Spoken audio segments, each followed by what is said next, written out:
Good morning everyone, welcome to daily current affair session. आज हम discuss करेंगे 12 अगस्त के इंपॉर्टेंट करंट अफेयर्स। 12 अगस्त से जितने भी करंट अफेयर्स आपके एग्जामिनेशन पॉइंट ऑफ व्यू से जरूरी रहेंगे उन सभी को हम यहाँ पर डिटेल में डिस्कस करने वाले हैं थ्रू एमसीक्यूज। फ्रेंड्स, आप किसी भी एग्जामिनेशन की तैयारी कर रहे हैं, करंट अफेयर काफी ज्यादा इंपॉर्टेंट हो जाता है, इसलिए आप डेली करंट अफेयर सेशन को जरूर फॉलो कीजिए। डेली हमारा करंट अफेयर सेशन होता है सुबह 10 बजे, हम अपनी वीडियो अपलोड कर देते हैं। जितने भी इंपॉर्टेंट करंट अफेयर रहते हैं आपके, चाहे आप नेशनल लेवल का एग्जाम दे रहे हैं या स्टेट लेवल का एग्जाम दे रहे हैं, कोई भी, ये करंट अफेयर काफी ज्यादा इंपॉर्टेंट रहेंगे, इसलिए आप वीडियो को अंत तक जरूर देखिए। अगर आपको सेशन पसंद आए तो प्लीज वीडियो को लाइक कीजिए, चैनल को शेयर और सब्सक्राइब कीजिए। करते हैं आज के सेशन की शुरुआत। आज का हमारा फर्स्ट क्वेश्चन है, which organisation launched India's first accreditation scheme for mobile food testing laboratories. Very important question. Bharat की पहली मोबाइल फूड टेस्टिंग प्रयोगशालाओं के लिए मान्यता योजना किस संगठन ने शुरू की है? राइट आंसर इसका हो जाएगा option B, that is national accreditation board for testing and calibration laboratories, that is NABL। So NABL under the quality control of India, NABL के द्वारा लॉन्च किया गया है स्कीम।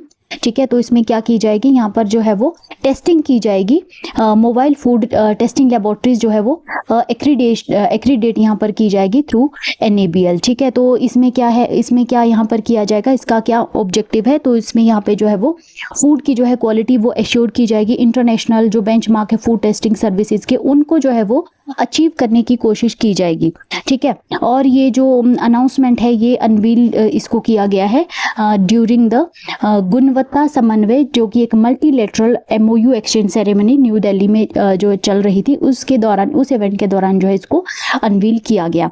इसका इम्पैक्ट क्या होगा, mobile food testing laboratory accreditation जो की जाएगी NABL के द्वारा, तो इसमें जो फूड सेफ्टी सर्विलेंस है उसको काफी ज्यादा सपोर्ट मिलेगा, वो स्ट्रेंथन होगा, और फास्टर रेगुलेटरी एक्शन जो है यहाँ पर किए जाएंगे in case of contamination and alteration. इसके अलावा जो कंज्यूमर कॉन्फिडेंस है फूड सेफ्टी में, वो भी काफी ज्यादा जो है वो इम्प्रूव होगा, एनहांस होगा।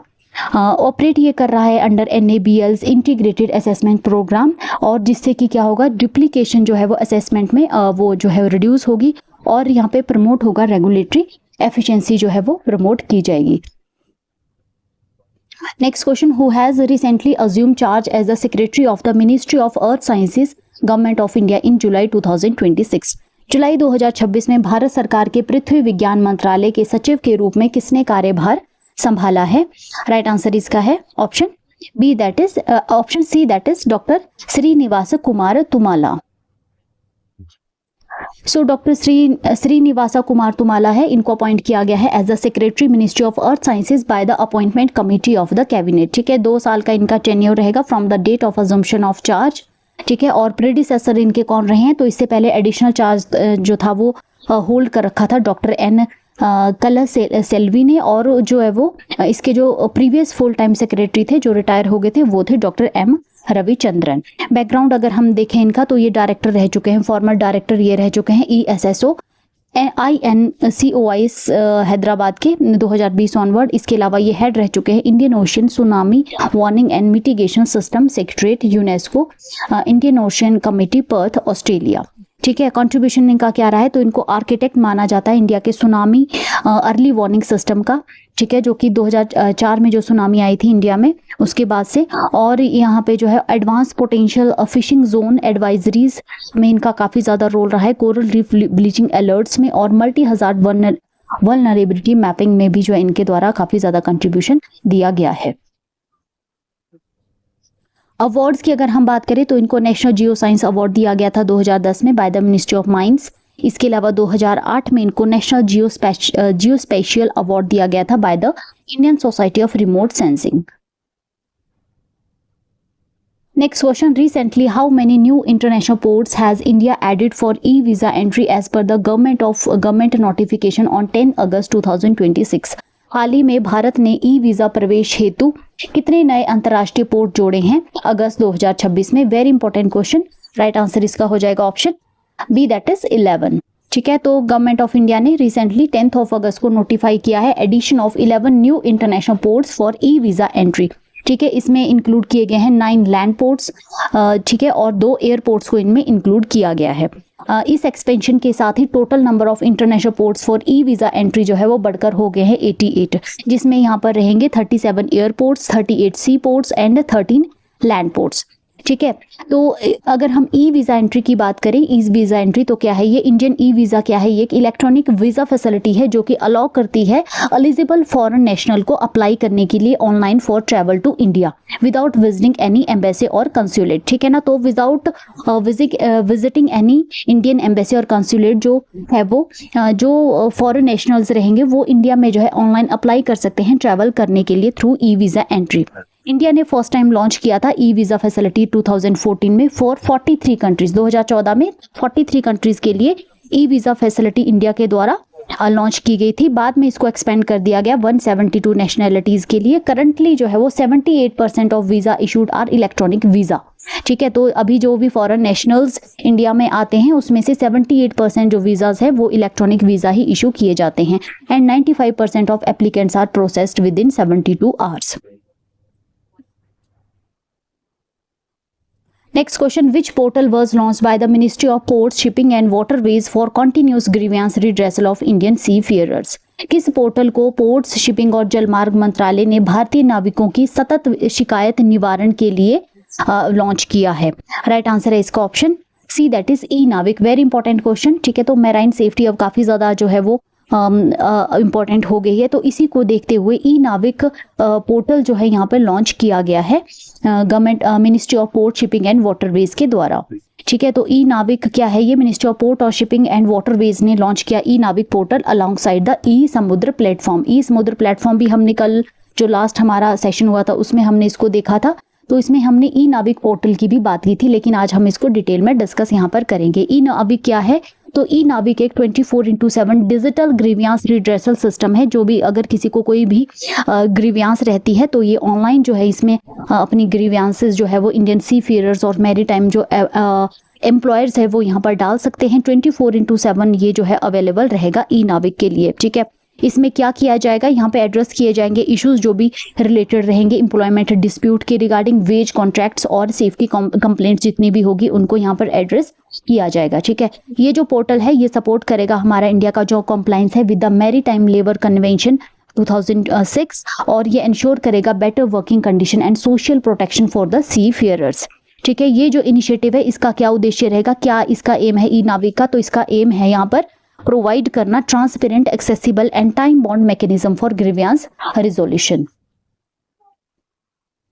Next question, which act has been replaced by the Bankers Book Evidence Bill 2026 giving electronic and digital banking record explicit legal recognition as evidence? किस अधिनियम को बैंकर्स बुक एविडेंस बिल 2026 द्वारा प्रतिस्थापित किया गया है जिससे इलेक्ट्रॉनिक और डिजिटल बैंकिंग रिकॉर्ड्स को साक्ष्य के रूप में स्पष्ट कानूनी मान्यता मिली है? Very important question. Right answer इसका हो जाएगा option C, that is bankers book evidence act 1891। So bankers book evidence bill 2026 जो है पास कर दिया गया है पार्लियामेंट के द्वारा रिसेंटली, और इसमें यहाँ पर रिप्लेस किया गया है 135 year old bankers book evidence act 1891। ठीक है, ये जो है यहाँ पे क्या करेगा, यहाँ पे ये जो बैंकर्स बुक एविडेंस एक्ट 1891 था, इसको इनेक्ट किया गया था ड्यूरिंग द कॉलोनियल इरा, जब बैंकिंग रिकॉर्ड जो है वो पेपर फॉर्म में रखे जाते थे। ठीक है, ये जो नया बिल है ये क्या करेगा, यहाँ पर ये नया बिल प्रोवाइड करेगा legal recognition to the electronic and digital banking records. जितना भी बैंकिंग रिकॉर्ड्स है इलेक्ट्रॉनिक फॉर्म में और डिजिटल फॉर्म में, उसको जो है वो लीगल रिकॉग्निशन यहाँ पर इस बिल के थ्रू प्रोवाइड की जाएगी as admissible evidence in the court. Court में भी जो है इनको एडमिसिबल एविडेंस के रूप में जो है वो प्रस्तुत किया जा सकता है। इसमें यहाँ पे क्या किया गया है, तो यहाँ पे क्रिएट किए गए हैं technology neutral legal framework for bankers book covering record stored physically, electronically, digitally in cloud system, backups और disaster recovery systems. Certification of the record can be done using manual, digital और electronic signature. ठीक है ना, तो certification जो है वो की जा सकेगी मैनुअल भी, डिजिटल भी और इलेक्ट्रॉनिक सिग्नेचर से भी सर्टिफाई आप कर सकते हैं। ये जो बिल है ये यहाँ पर प्रोवाइड करेगा protection to bank officials from unnecessary summons when banks are not party to disputes. Next question, on 10th August 2026, who launched the National Scholarship Portal based system for agriculture students enabling direct benefit transfer of scholarship? 10 August 2026 को किसने कृषि छात्रों के लिए national scholarship portal आधारित प्रणाली शुरू की, जिससे छात्रवृत्ति का डायरेक्ट बेनिफिट ट्रांसफर संभव हुआ? राइट आंसर इसका हो जाएगा option C, that is Shivraj Singh Chouhan. अभी रिसेंटली 10 अगस्त को हमारे union minister for agriculture, farmers welfare and rural development Shivraj Singh Chouhan ने लॉन्च किया national scholarship portal based system for agriculture students at ICAR Pusa New Delhi में। ठीक है, ये जो लॉन्च है यहाँ पे जो है वो इसमें ₹21.35 करोड़ जो है यहाँ पे ट्रांसफर किया गया to more than 6,000 agriculture students through direct benefit transfer mechanism. ठीक है ना, तो ये जो नेशनल स्कॉलरशिप पोर्टल है ये एक सेंट्रलाइज्ड डिजिटल प्लेटफॉर्म है for scholarship application, verification and disbursement, और डायरेक्ट बेनिफिट जो ट्रांसफर है ये इंश्योर करेगा यहाँ पे फास्टर, ट्रांसपेरेंट एंड मंथली पे out directly into the students accounts. ठीक है, ये इनिशिएटिव यहाँ पे क्या हाईलाइट करता है, इंपॉर्टेंस जितनी भी रहती है प्रैक्टिकल ट्रेनिंग की एग्रीकल्चर में उसको ये हाईलाइट करता है, और ये सपोर्ट करेगा हमारा agriculture startups. Next question, which Indian port became the country's first major port to achieve Scope 2 emission free status on 10th August 2026? 10 August 2026 को कौन सा भारतीय बंदरगाह देश का पहला प्रमुख बंदरगाह बना है जिसने स्कोप 2 उत्सर्जन मुक्त स्थिति प्राप्त की है? वेरी इंपॉर्टेंट क्वेश्चन, कोई भी चीज पहली होती है तो वो इंपॉर्टेंट हो जाती है। राइट आंसर इसका है option C, that is VO Chidambaranar port, VO Chidambaranar port. अभी रिसेंटली 10 अगस्त को VO Chidambaranar port authority in Thoothukudi Tamil Nadu जो है यहाँ पर बन गई है इंडिया का first major port to achieve scope 2 emission free status. ठीक है, तो क्या अचीव किया इन्होंने status scope 2 emission free status. Scope 2 emission क्या है, ये indirect green house gas emission है, एमिशंस इसमें ली जाती हैं from purchase electricity, steam heating और कूलिंग। ठीक है, तो स्कोप 2 इमिशन क्या रहता है, तो ये एक तरह का indirect green house gas emission है। मतलब कि जो इंस्टीट्यूट है उसका जो भी वो परचेज करता है, अगर वो कोई भी इलेक्ट्रिसिटी, स्टीम या हीटिंग जो भी सिस्टम है उसको परचेज करता है, उनके द्वारा जो ग्रीन हाउस प्रोडक्शन होता है, और इंस्टीट्यूट अपने आप कोई भी ग्रीन गैस जो है प्रोड्यूस नहीं करता है, तो उसको indirect green house gas emission कहा जाता है। ठीक है, तो इस तरीके से ये जो VO चिदम्बरनार पोर्ट है ये यहाँ पर बन गया है इंडिया का first major port to achieve scope 2 emission free status. ठीक है, तो इसमें क्या हुआ है, यहाँ पे इंडिपेंडेंट वेरिफिकेशन जो है कंफर्म की गई है। VOC पोर्ट की जो रिन्यूएबल एनर्जी जनरेशन है वो यहाँ पे एक्सीड इट्स इलेक्ट्रिसिटी कंजप्शन। इसकी जो रिन्यूएबल एनर्जी जनरेशन है वो भी जो है यहाँ पे बढ़ी है। ठीक है, इलेक्ट्रिसिटी कंजप्शन में लास्ट क्वार्टर में for the full year renewable energy जो है यहाँ पे हुई है 93.89% of the total electricity consume. Port जो यहाँ पे बन गया है first in India to secure ISO certification for its energy management system.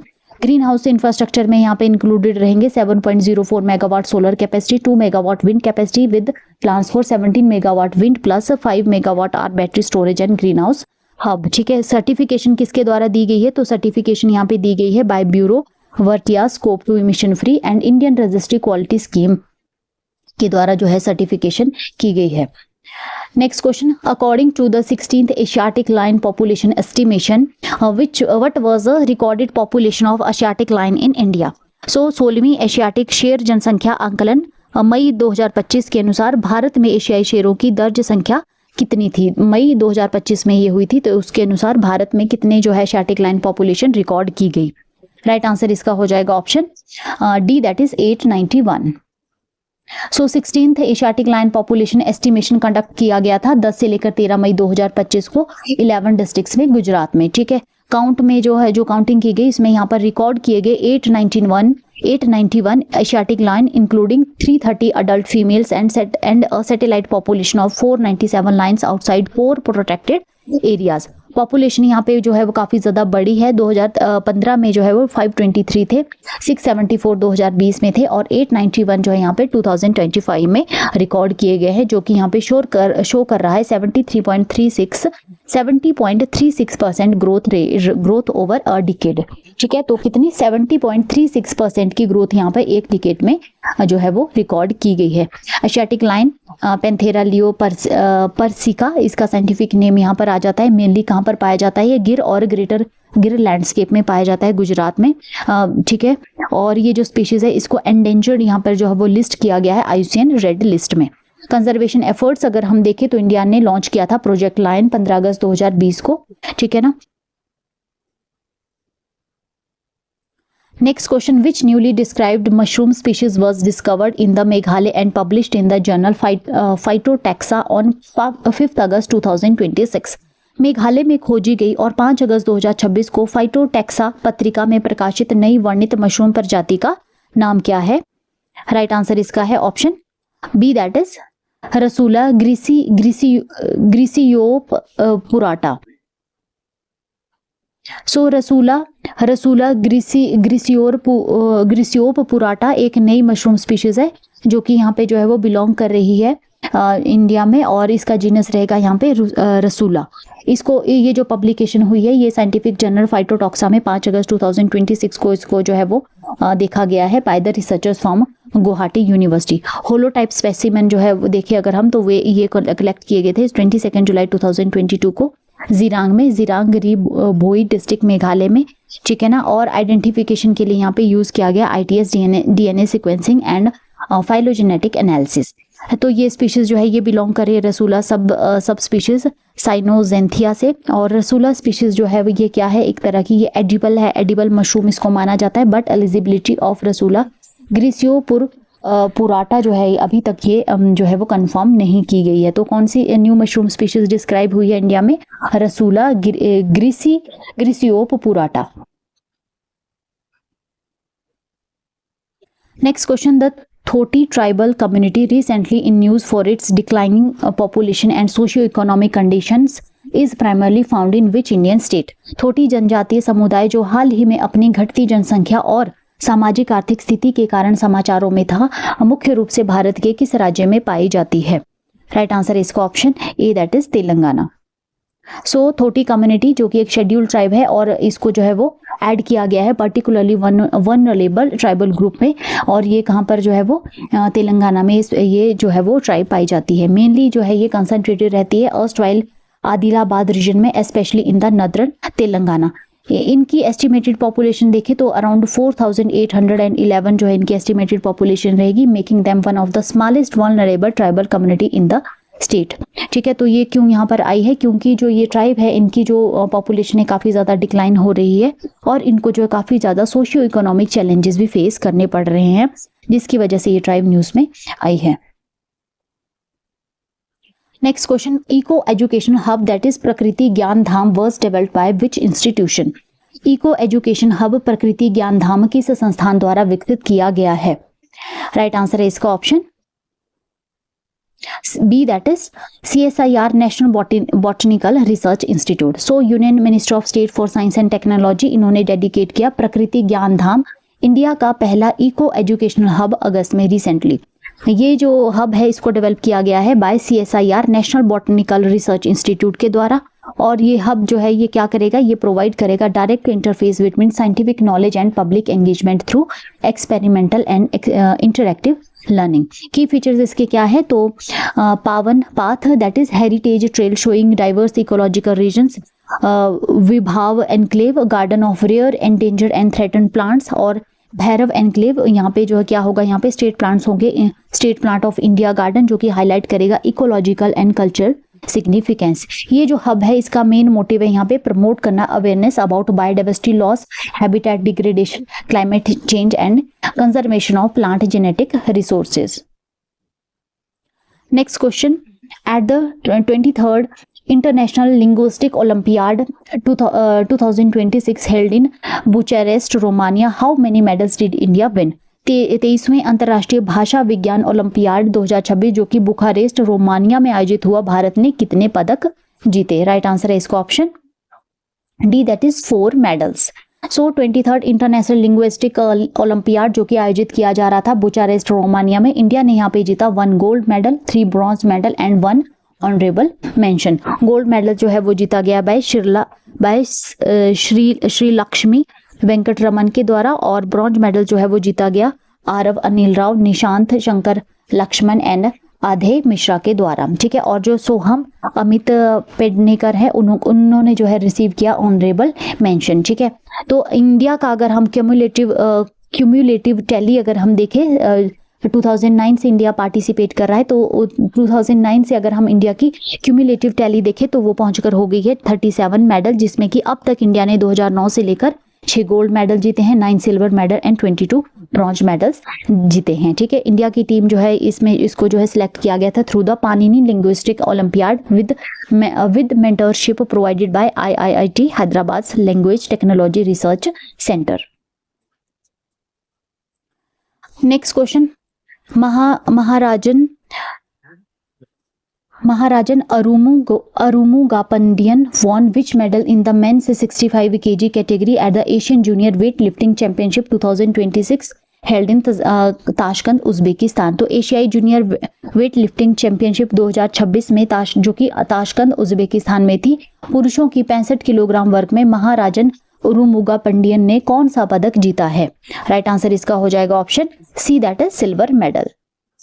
So Indian weight lifter हैं ये महाराजन अरुमुगापंडियन, उन्होंने जीत लिया है silver medal in the men's 65 category at the Asian junior weight lifting championship 2026, जो कि कहां पर खेली जा रही थी? ताशकंद उज्बेकिस्तान में चल रही थी, ठीक है। पर्सनल बेस्ट रिकॉर्ड उनका रहा 285 kg with 128 kg in snatch and 157 kg in clean and jerk. Gold medal किसके द्वारा जीता गया है? तो गोल्ड मेडल जीता गया है बाय द वियतनाम्स होआंग थाच, जिन्होंने की टोटल कितना लिफ्ट किया? 291 kg, ठीक है, 6 kilogram ahead of the Maharajan. So friends, इसके साथ ही आज का हमारा ये डेली करंट अफेयर का सेशन यहीं पर एंड होता है। अगर आपको सेशन पसंद आया हो तो प्लीज़ वीडियो को लाइक कीजिए, चैनल को शेयर और सब्सक्राइब कीजिए। Thank you so much. मिलते हैं नेक्स्ट वीडियो में।